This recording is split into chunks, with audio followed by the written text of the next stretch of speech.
Gentlemen, it's time for the Kickstarter, and we'll be looking at impediments to electoral management, especially the 2026 election build-up. In that, we hope we can untangle the electoral process mishaps, many that are hinged on the conduct of the Electoral Commission. I have with me in the studio the Treasurer of the National Unity Platform, Benjamin Katana. Mr. Benjamin Katana, welcome to Morning at NTV. Thank you very much. It's always a great pleasure. Good morning to you and the viewers of this show.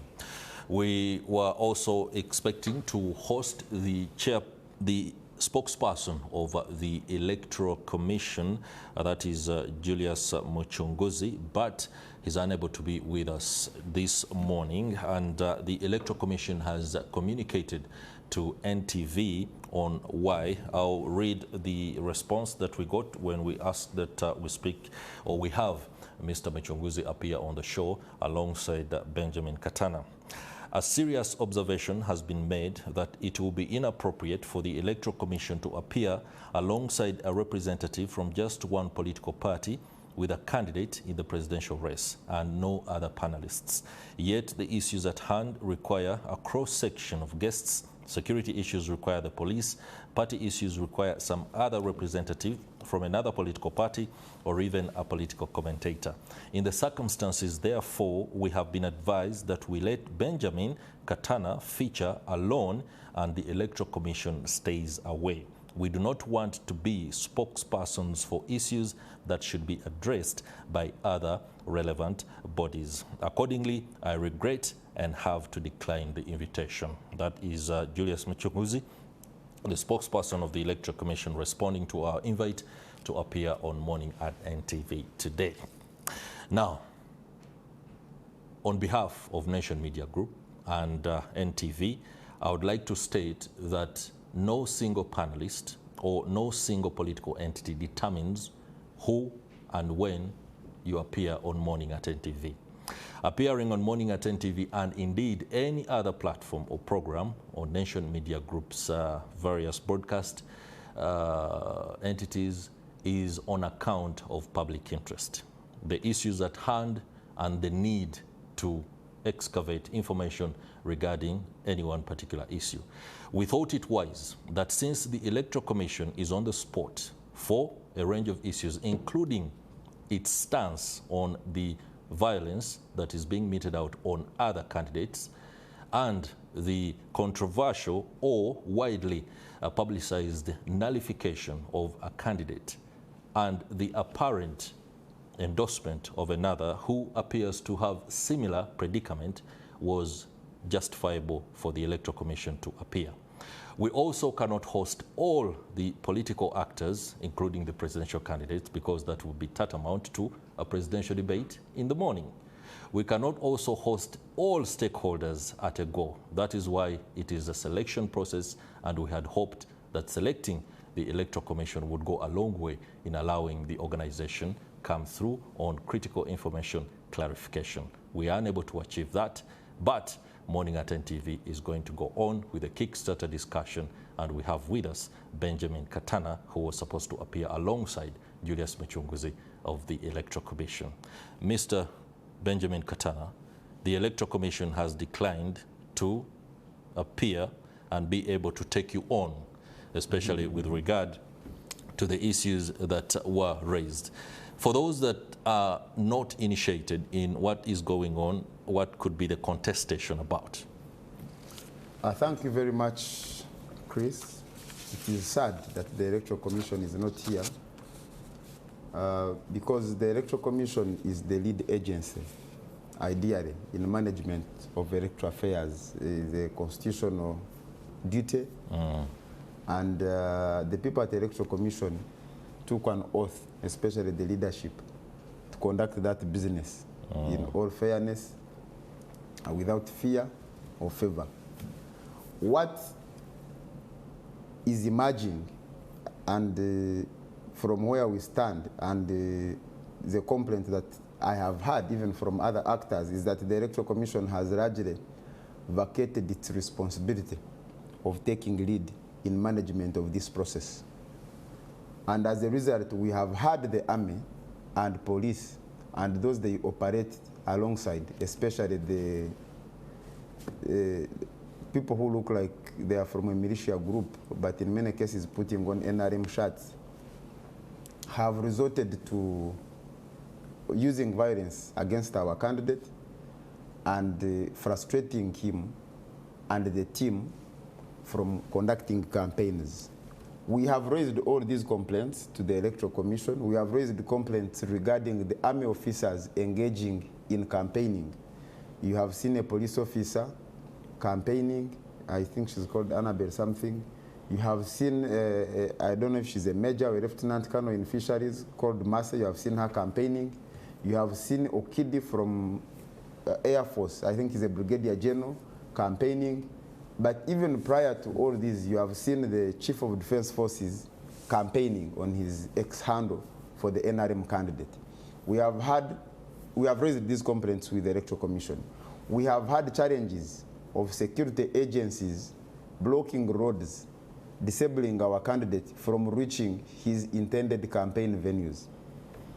We have had, especially RDCs and other security actors in the districts across the country, denying our candidate an opportunity to address Ugandans from venues that other candidates have addressed candidates from. And so we have raised all these complaints to Electoral Commission. Electoral Commission has chosen silence.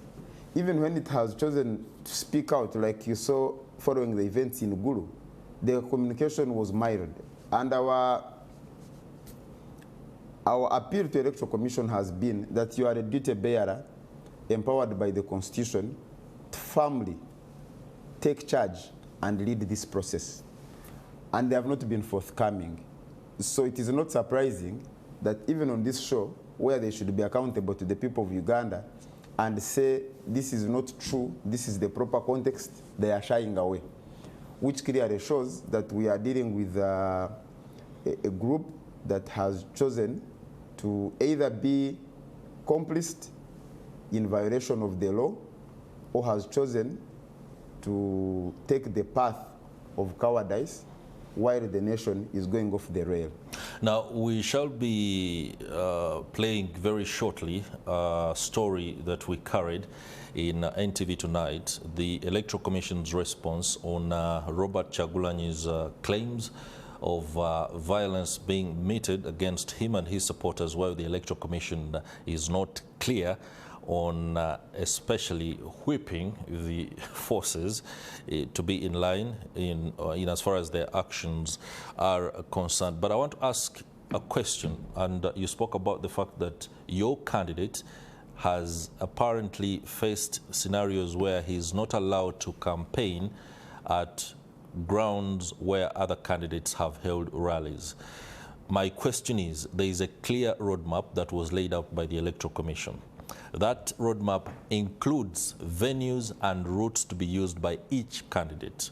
The police and the military has on several occasions said that there is a tendency of Robert Chagulanyi Sentamu and many of NMP supporters to want to use routes that are not designated on the Electoral Commission directives, or routes that are visibly and evidently too busy for a crowd as huge, sometimes as the NOP crowds or even the NRM crowds, so to speak. What is your response on that? First of all, is that is not, that information is not accurate. Because the roadmap from Electoral Commission, the harmonized program of presidential candidates, which is signed off by the Electoral Commission, is only in respect to districts where candidates will be campaigning. So what has been happening is that our local teams write to the local leadership, police. They now call it the District Security Committee. Yeah, and it has the police, military. And chaired by the RDCs, who are clearly partisan and biased, contrary to the law. So when they say, for example, in Masaka, and I think you are following, when they say we are going to use the Liberation Square, or which every other candidate has used it, the response has been that no, this is a very busy part of the city that we cannot allow your candidates to use. But this part of the city has been used by all other presidential candidates. Remember, the law in Uganda compels all agencies of the state to treat every citizen equally and fairly. So the question is, if it is okay for candidate Museveni to use this particular venue, why is it not okay for candidate Kyagulanyi to use it? I'll give you an example. When we were in Bushenyi, where I come from, we wrote and requested to carry out our rally at Chizinda. This is where all the presidential candidates have held rallies, including Museveni. But they denied us the chance. Why have all the presidential candidates conducted the rally from that place? Because of its strategic location and the size. But they denied that chance. So what normally happens is that, first of all, in these meetings, there is no discussion with our local teams. They impose. They say your candidate is going to pass here and go here. So they say and then they come out of the meetings and say we have agreed. But there is no agreement. But number two, if all the candidates are using the highway, why must this candidate be forced to use a detour? And I can give you an example that in some places, for example, when we were in Mukono, when you are left with about 10 minutes to the venue, they block that road and take you through a detour that will take you an hour. The other day, our candidate left Kampala at 3 a.m. to attend 3 rallies in Bunyangabo and Kabarole. When he was about 30 minutes away from the venue, they closed the road. They said because Museveni is in a nearby district, you should not use the highway. They took him on a detour that took 3 hours. When he was about to reach, he again found the road closed. The whole day he did not address any rally. So that is the unfairness that we are complaining about. That the security agencies cannot create multiple legal systems in Uganda. That the supporters of NUP cannot use these roads, but the supporters of NRM can use these roads. Let us cut that is akin to apartheid. You cannot have multiple systems targeting different identities of people. Before we hear from before we hear the Electoral Commission's response to that, Kyagulanyi's concern, let me cut some slack for the Uganda Police Force and ask this question. They've expressed concern severally about the wayward conduct of some of the supporters of the National Unity Platform. The tendency to be rowdy, the tendency to be aggressive, the tendency to want to do something, yet the orderly way that is communicated at any one point in time during the rallies is something that they could adhere to and then clearly go through. I think that Have you spoken to your supporters on their conduct? I think that is something that you actually need to challenge them on, because it is not factual for anybody to state that the NUP supporters are rowdy. As a matter of fact, the only party whose supporters have been involved in wayward conduct is the NRM. You saw when they escorted Museveni to go and pick nomination forms at the NRM headquarters. I don't think there has been any incident or similar incident that can be attributed to the NUP people. So the NUP people don't come from the same family, that they share a certain DNA that compels them to behave in this manner. But what you see is that you're dealing with the leadership of police, and by the way, this should be clear, that the problem we have is with the leadership of these institutions, not the members of these institutions. Because I can tell you that in all these institutions, we have a lot of supporters. We have a lot of patriotic Ugandans who are professional, who would want to do their job diligently. But because they have bad leaders at the top, who are partisan and biased, that's why they must come up with the justification to use violence. The narrative of wayward conduct, the narrative of hooliganism is created to justify violence because of 2 reasons. One, there has been a fusion that the security agencies look at themselves, especially the leaders, as an extension of the political machinery of the NRM candidate Museveni. And as such, they do everything they can within their means to disadvantage his opponents. But for them to be able to do so, but save face, they must come up with some propaganda narratives that justify their misconduct and unprofessionalism. Mr. Katada, let's play the story of the Electoral Commission responding to the concerns raised by Robert Kyagulanyi Ssentamu, the flag bearer for the National Unity Platform. Platform presidential candidate Robert Kyagulanyi Ssentamu yesterday faced challenges on the campaign trail after security agencies blocked several routes leading to his rallies in the Toro sub-region. On Tuesday, Kyagulanyi was expected to campaign in Kabadole district, Fort Portal City and Bunyangabu district. However, he only managed to briefly address supporters in Bunyangabu after encountering multiple police and military roadblocks.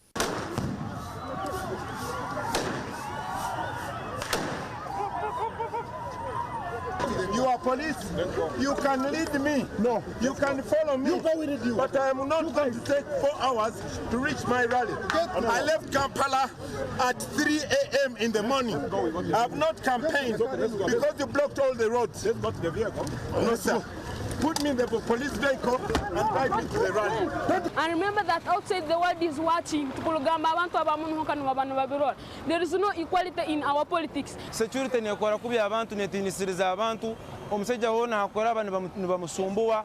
According to the Electoral Commission roadmap, Kyagulanyi was meant to campaign in the listed districts yesterday. When there is a situation where a candidate is unable to access a campaign venue, for whatever reason, they need to communicate that to us officially, because then we need to take on the responsibility centers. If we have harmonized a campaign schedule, we should be able to execute it. And if there is a challenge in executing it, we must know why, so that we find a solution together. So we always require an engagement that is formal, so that we can take it up and go to the root. Why did this happen and how can we address it? And also to hold the persons responsible. Following recent clashes between candidates and security forces, some have questioned whether the Electoral Commission remains in full control of the electoral process or whether security agencies are increasingly determining what happens on the ground. The Electoral Commission is in control of this election. We issued the program for this election. There is no one who is conducting any electoral activity outside the power and authority of the Commission. We set the campaign period, we set the campaign guidelines, we set the polling dates, and we are managing all the processes relating to the conduct of the elections. And that's why we've taken responsibility. Where there have been issues of concern, we've come out and taken them on, and then engage the responsibility centers on that. Meanwhile, some stakeholders have criticized what they call double standards in the way political actors are handled by security agencies. They say that the ruling NRM and opposition candidates should be subjected to the same legal standards, noting that abuses by state actors often go unchallenged while opposition figures face harsher treatment. We hereby invite the security forces to desist from acts of political bias as well as acts of impunity.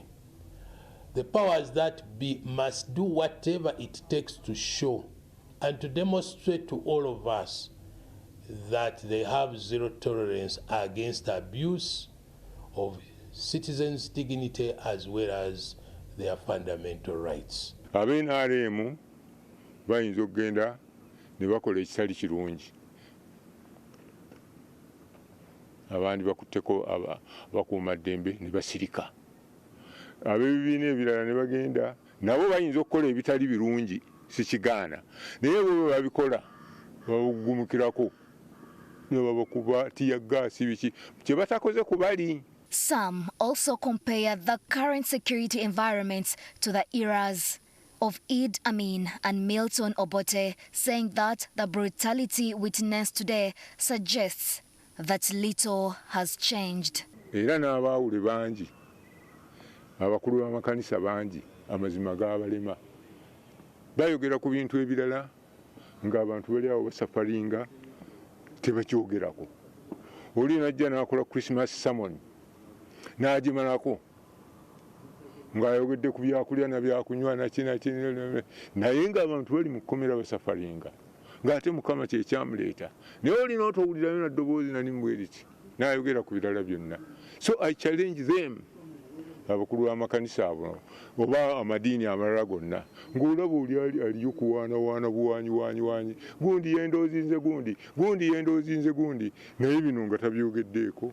He adds that Uganda risks experiencing unrest similar to that seen in Kenya and Tanzania during previous election periods. We don't want it to happen, but you cannot stop young people. The guns won't stop them. The guns won't stop. The tear gas won't stop them. Each time they are tear gassed, the situation gets worse. And I think they had better desist from tear gassing people and using brutality. The religious leader and lawyer also said that leaders should know when to retire. He acknowledged the government's achievements, but said that remaining in power for too long has created frustration among citizens. As a matter of fact, these people, when they came in 1986, they were telling us, you see, it is which are Uganda is because, people don't want to retire. Leaders don't want to retire. They are doing the same thing. That's what I'm seeing. I was there when they were saying it. I was an adult. You see? People don't want to retire. Are people not wanting to retire? You are so many years and you're still in that chair. Why don't you leave it? Get some young people. Not, of course, from your family necessarily. There are so many. How many millions are we? We are more than... Despite repeated calls made daily from different stakeholders for a peaceful, free and fair election, incidents of violence have already been recorded, raising fresh doubts if the season can go on without any further unrest.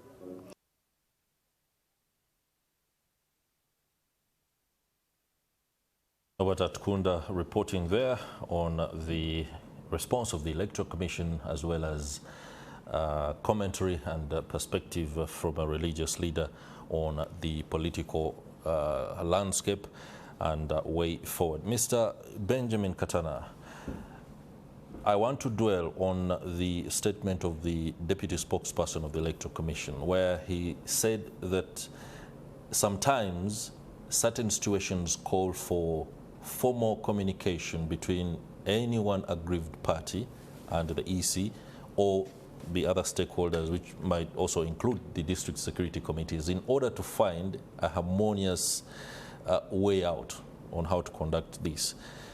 Have you been reachable, so to speak, and accommodative of whatever suggestions have been made by the district security committee or even the Electoral Commission for any slight changes in what could be the trajectory of your candidate any one particular day? I think the starting point is that whenever there has been any challenge, we have formally complained to the Electoral Commission. Because in the interviews, he seemed to suggest that people are not lodging complaints. We have, but there has not been a response. But secondly, and in direct response to your question, normally we are following a route that we should follow. Along the way, we find a roadblock. Now, in that moment, first of all, the army and the police, they are doing something illegal. But number two, as a presidential candidate, and I think the chairman explained in one of the communications that the candidate has a right to campaign across the country. You cannot start negotiating your rights. That police is now saying, instead of holding a rally in the stadium, that you go and hold it in your hotel room, and then you go to negotiate with them. You will be helping them in violating your rights. So I cannot come here and tell you that we are going to allow to engage in discussions that are aimed at violating our rights by the police or any other security agency. If you see, for example, in that video that is playing, people are being beaten. So in that process of being beaten, how are we, when we are being beaten, how are we supposed to have a conversation with people who are beating us in that process? So ours, and our continued appeal, for example, Electoral Commission, when we have written to them about, because you see what is happening. The violence has a relationship with the rhetoric that has been coming from the leadership of the army. That these are people that have taken a side. And in furtherance of that intention of enabling their candidates to win, they must use violence, they must find some excuses to block the candidate from campaigning, they must find a reason to intimidate and cause fear within the population so that people don't show up for the rallies, so that people don't show up to vote on the day of voting. So that is the context within which their conduct should be seen, because it is accompanied by words which we have heard and understood. Mr. Katana, before we transition to something different slightly, I would like to ask the question, and one I would also put to Robert Kyagulanyi Ssentamu. What does it take to stand still when you are asked to stand still or not move any further by the security forces? First of all, it feels unfair, because if I'm asked to stand instead of going to do what I'm supposed to do, what I'm allowed to do under the law, then it's unfair. It's a violation of my rights. But he has always complied. Otherwise, you'd have seen him drive through the roadblock, which he hasn't done. He always complies and asks them. If you have seen, he always asks them, I'm a presidential candidate going to campaign. Why are you blocking me? He has remained composed and dignified, even in the face of the highest level of provocation and mistreatment by the security forces. Okay. Allow me now draw your attention to another development that has the Electoral Commission on the spot, and that is the revocation of the nomination of Mathias Walukaga as the flag bearer for the National Unity Platform for the position of Busiro East, the parliamentary seat. The Electoral Commission chairperson, Justice Simon Byabakama, said in a statement that Walukaga lacked the requisite minimum formal qualification for the elective office of Member of Parliament because the academic documents he presented had already expired. Accordingly, the statement read, Mathias Walukaga lacked the requisite formal qualifications for the elective position as stipulated under Section 1(4)(1) subsection C of the Parliamentary Elections Act, Cap 177. Candidate Walukaga therefore stands, as the chairman put it, denominated. We'll be talking about the nomenclature a little bit later. But Mr. Benjamin Katana, your candidate has been ostensibly disqualified. His nomination for the position of Busiro East cancelled. What is the way forward? But maybe before you talk about the way forward, how would you allow a candidate who has suspect papers to even go through your vetting process? But who determines that the papers are suspect or the papers are not suspect? The relevant authority is the National Council for Higher Education, which issued an instrument clearing Mathias Walukaga to the effect that he qualifies. And on the basis of that, the party took him through the process and eventually arrived at him as a flag bearer. So the question of papers suspect does not arise because the authority is the National Council for Higher Education and the authority cleared the person. So what does the Electoral Commission now give as the reason for the papers being suspect? Of course, like you mentioned, the Commission says that the certificate was expired. By the time of nomination. First of all, I think this case should not be looked at in isolation. Okay. It should be looked at in the context of the effort to make sure that our candidates are disadvantaged. If you have been following the events around nominations, in some places like Bukedea, the people who are supposed to be nominated were locked out again by Electoral Commission on grounds that they were not residents in that area. Subsequent to nominations, people have been on flimsy grounds. The Electoral Commission says, Chris nominated you, but he's NRM. How could he have nominated someone of NUP? You're disqualified. In some cases, people say that their signatures, these are not their signatures who nominated. Our candidates are disqualified. And by the way, Chris, for matters of that nature that require verification of signatures, it should involve a handwriting expert. That is the standard. But in all those tribunal hearings, nothing of that nature has been relied on. In the particular case, there are many precedents that when the academic documents are contested, Electoral Commission, the authority, the leading authority is UNEB or National Council for Higher Education. Their involvement is not mentioned in the ruling that the Electoral Commission has issued. So for us, we believe that this is, the decision was unfair, it was inappropriate, because even the expiry referred to is in respect to enrollment for university or training.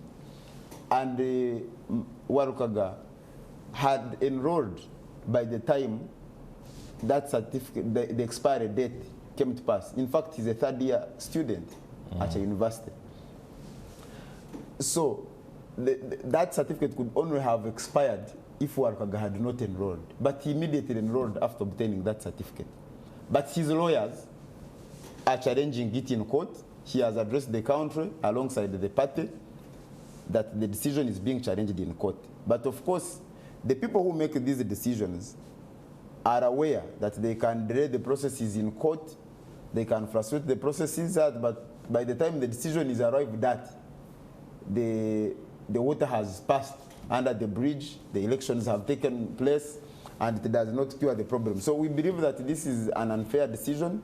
We believe that, again, it is evidence to show you that the Electoral Commission is being used as a weapon to disadvantage NUP in this electoral process, but our spirit is not broken, and so is our resilience. We will continue pushing. Have you lodged any complaint, for that matter, with the Electoral Commission on any other scenario that any other candidate or candidates' papers were, for example, endorsed?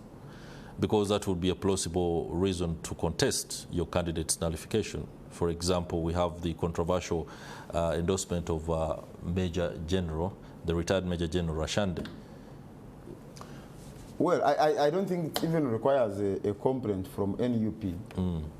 But the whole point is that the same weighing scale that the Electoral Commission is using on NUP should be the same weighing scale it is using on the NRM people.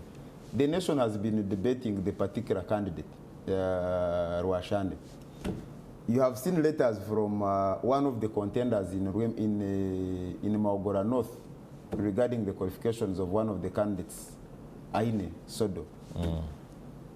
And clearly, you can see that the Electoral Commission is trying to shield them, while it is going against those that have qualifications, but it is shielding the ones with questionable qualifications, if any. So the question of unfairness from the would-be arbiter, which is the Electoral Commission, I think is what needs to be focused on by the country, so that they are held to account on if they are treating the contenders and political parties in this process fairly and equally as dictated by the Constitution. Let's see what the Electoral Commission thinks about this particular conundrum. On October 23rd and 24th, candidates were shortlisted for the Busiro East seat, among them Matthias Walukaga, who had registered to contest under the National Unity Platform flag. Matthias Walukaga earlier stated that he had already prepared his swearing-in suit, believing that his academic qualifications were valid. However, after verification, the Electoral Commission ruled that his credentials did not meet the required standards. You're going to see that the one you've been undermining, you've been missing him. I'm the one you've been yearning for. His NUP counterpart and independent candidate, Medad Segona, had filed a complaint to the commission concerning Walukaga's academic documents. The controversy centered on Walukaga's mature age entry certificate from the Islamic University in Uganda, IUIU, which he had submitted as an equivalent to the required advanced level certification.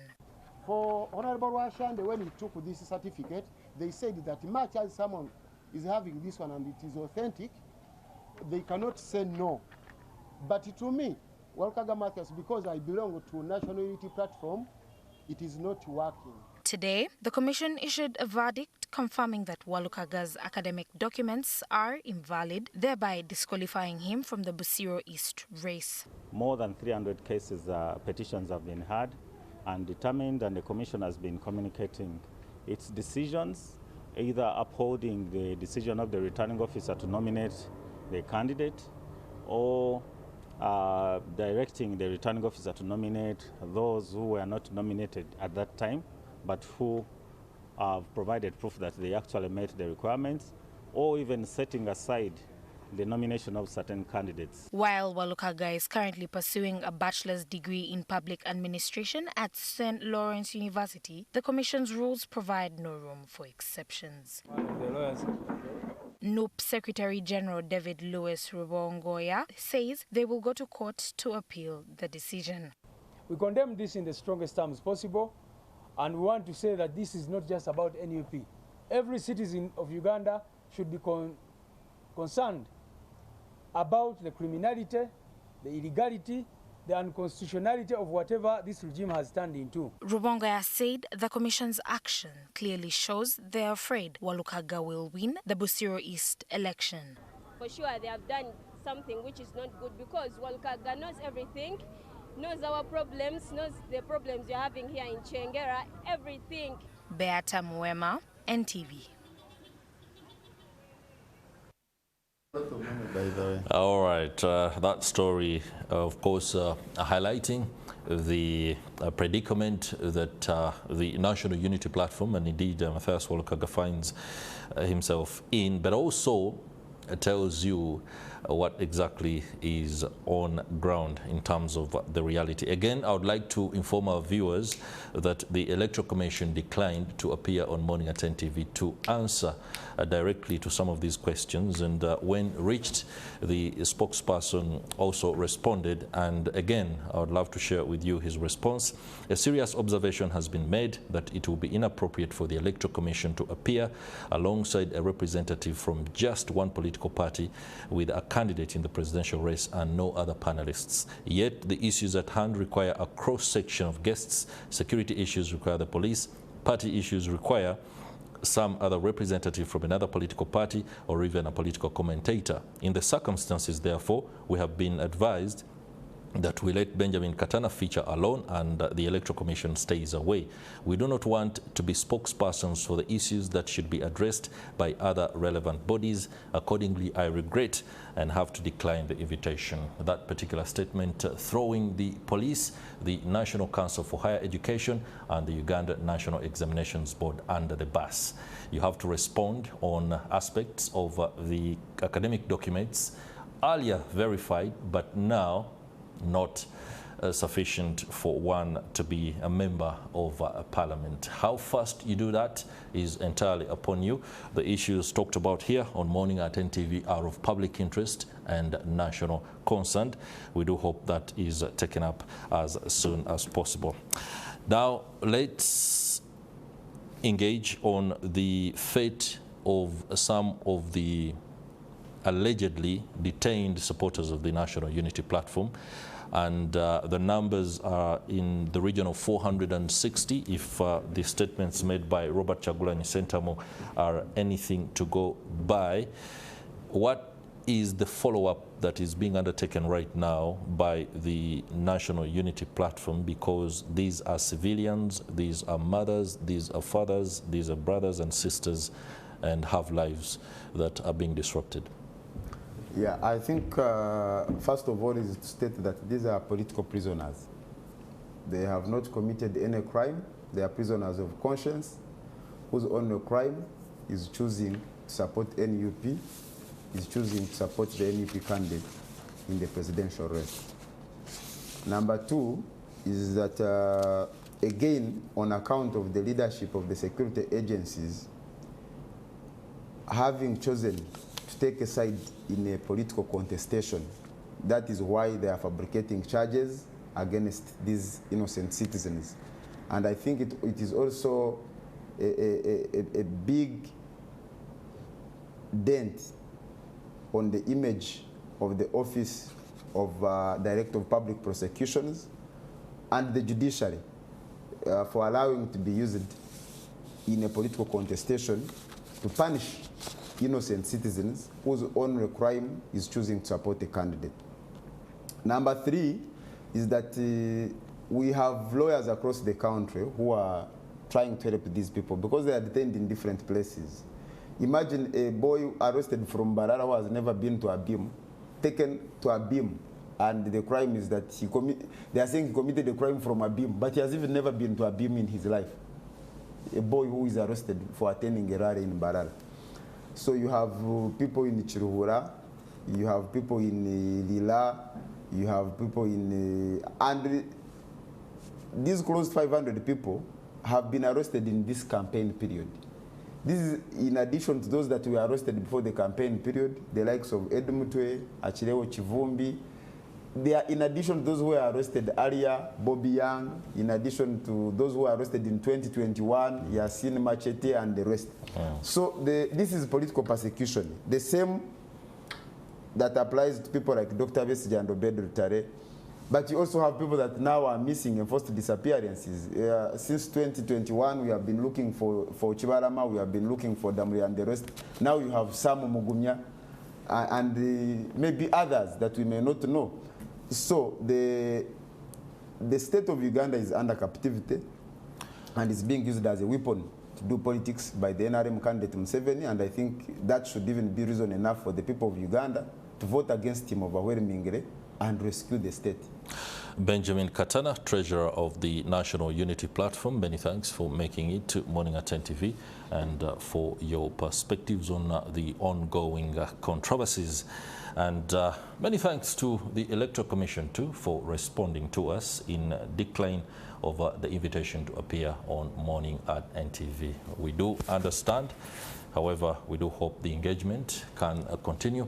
We don't want to be able not to reach you so that you can be able to talk about the issues that you ought to talk about. I'm Chris Higenyi. That will do it for the Kickstarter, but our correspondent